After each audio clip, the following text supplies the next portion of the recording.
السلام عليكم ورحمة الله وبركاته، ازيكم يا حبايب قلبي، اخباركم عاملين ايه؟ يا رب الكل يكون في افضل حال. حلقة جديدة معاكم النهارده، مكملين في سلسلة الفيديوهات القصيرة اللي وعدنا حضراتكم بيها.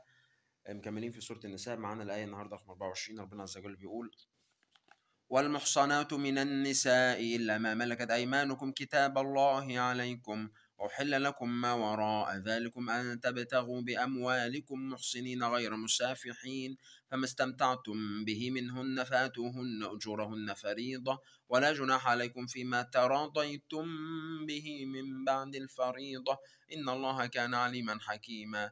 ومن لم يستطع منكم طولا أن ينكح المحصنات المؤمنات فمما ملكت أيمانكم من فتياتكم المؤمنات، والله أعلم بإيمانكم بعضكم من بعض، فانكحوهن بإذن أهلهن وآتوهن أجورهن بالمعروف محصنات غير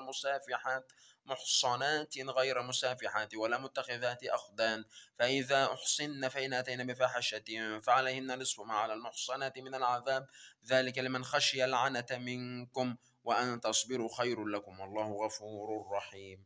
دي كانت آية النهارده. ندخل بقى في حلقة النهارده عشان دايما ما تجريش بينا. لو عندي يا دكتور ضرس أو سنة بتوجعنا لما أجي آكل حلويات، مع ده في الغالب هيكون حشو عادي ولا حشو عصب؟ أقول لك لو حلويات بس يبقى ده في الغالب هيكون حشو عادي مش عصب، لو بتوجعك من الحاجات المسكرة بس. أشوفكم الحلقة الجاية، والسلام عليكم ورحمة الله وبركاته.